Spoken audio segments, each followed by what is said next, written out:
MPs continued from where they left off on Wednesday, debating the report by the Parliamentary Select Committee on the depreciation of the shilling, both in emotion and in the subject matter that again seemed to degenerate into the passion of Professor Ndung'u. And the captain of central bank is one man who must take responsibility.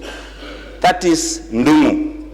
We had what is called a financial instability in the world. And for anybody to have thought that one person is the cause of all this, that was actually a misplaced idea. It was ignorance. Is it in order for Honorable Kamau to evade the very legitimate point of order by Honorable Midio, that by referring to the members of this committee as ignorant, when I know he's a former councillor and I'm a PhD student? And can you put your CV here to prove that you have no educational testimonials, and yet you refer us to be ignorant people?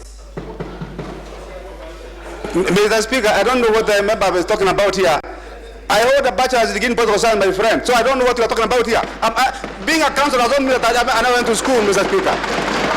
Niko na ripoti hapa, Bwana Spika, kutoka kwa mtandao ambayo ilitayarishwa na watu wa Reuters, ambayo imemweka huyu gavana wetu wa Kenya kuwa gavana alishikilia mkia Afrika.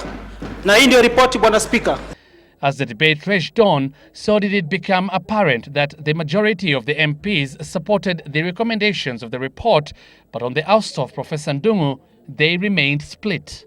It is a very good report, except I don't agree with its conclusions. We must eventually pass it in support, but with relevant amendments. The amendment was moved by Kirinyaga Central MP Joseph Gitari, seeking to remove the recommendation to have Professor Ndung'u removed, done away with.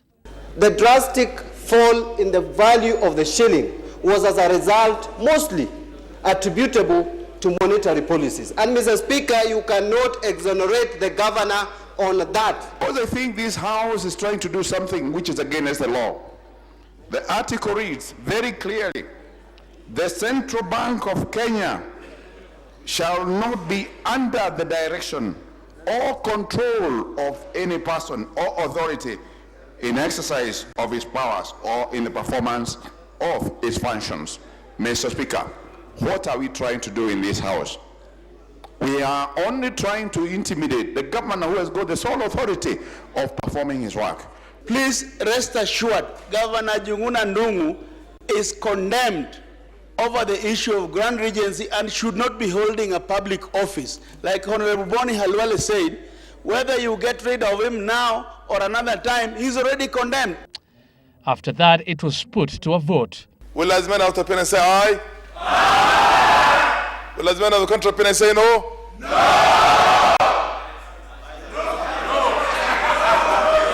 MPs then had to go for division. In the end, out of the 83 MPs present, 46 voted in favor of the amendment and 37 against.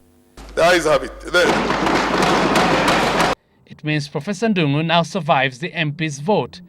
The debate will continue tomorrow, although the recommendation to have Professor Ndung'u removed is no longer in the report. Hussein Mohammed, Citizen Live at 9.